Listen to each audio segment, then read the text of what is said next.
Welcome back, Parish and Jackie RV-10 fans. I know it's been a hot minute since the last video. What you're watching here was actually the video I shot about a week and a half ago that was meant for you guys. However, I forgot to turn it off of time-lapse mode.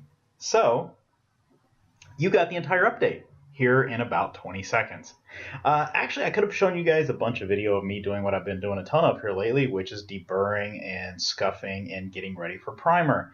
You notice I was wearing a dust mask there, of course. Safety first. Anyway, for future builders, what you see me doing here is using my drill press to drill those flap attach ribs. That actually worked out really well. I think the only thing that would have worked out a little bit better if I would have made a block the size of one of the ribs to put underneath it. I was just using a larger block, and it worked great even still so. It made drilling all those holes so much easier than using an electric drill or using a pneumatic drill. Anyway, after that was done, all the ribs are on. So at the last update, I think we had about 3 or 4 ribs on each side. Now we have all 30 of them attached. So one of my big slowdowns during all this was a problem that I found, and I discovered that no one's really talked about it since probably about 2011 on Vans Air Force. Those of you that are building and don't go to vansairforce.com, you should go. Anyway, one of the problems that I discovered was this flange here prevents what you're looking at that's sticking up is the aileron support, or aileron torque tube support. And it was being blocked and by that flange, which prevented this hole and this hole from lining up properly.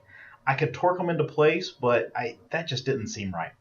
So I found out some guys back in like 2011 sanded off, and as you can see, it's about a 16th. I don't even think it's a 16th of an inch. It's probably closer to a 32nd of an inch that maybe a full 16th, that I sanded off of the aileron bell crank support on my deburring wheel. And when I did that, it allowed these to sit perfectly flat, and the holes lined up. Everything was perfectly fine. This was one of those frustrating moments where I beat my head up against the wall a couple of times, had to walk away from the project, come back to it multiple times because I was thinking I was doing something completely wrong or I couldn't figure it out. Anyway, after this, the ribs got attached, and as you can see there, that's the bell crank in its final resting location there. That'll be for those torque tubes which control the ailerons, which I've talked about those stupid poles probably 50 times now. Anyway, here's all the ribs from a different angle, all completed up and ready to go. Since this was taken, I've actually taken all the ribs off. I have scuffed, deburred, and prepped all of those ribs. They are all currently sitting out waiting for me to get back tomorrow so that way I can actually do all the primer on them. It's supposed to be raining though tomorrow. I'm in sunny California right now where it's 75 degrees. It's beautiful, and back home it's going to be ugh. Anyway, I showed you guys this picture before. This is all my tail cone parts that are sitting at a hangar at an undisclosed location. However, here's the aerial view of that hangar from above. And I took this yesterday as I was on my way out here to Sacramento for work, obviously. And it was a beautiful picture, and I said, I've got to take a picture of that. So there you go. Anyway, so this last week I picked up a new deburr wheel. And I didn't realize how much I had wore down my deburr wheel that's been on my grinder now, but it's been 2 years. I did about a year's worth of work on the Bearhawk project, and then I've been working on this project now for just under a year. I believe it's May 9th is the anniversary date for this project. So I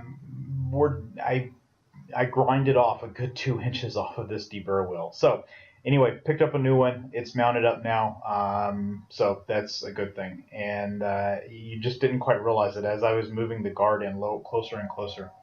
Anyway, a couple of housekeeping.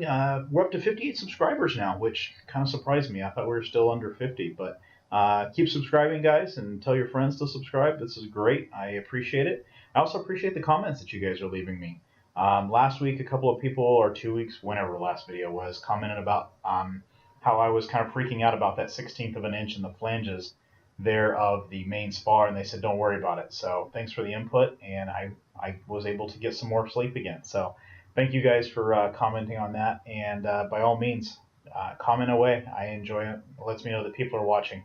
So till next time,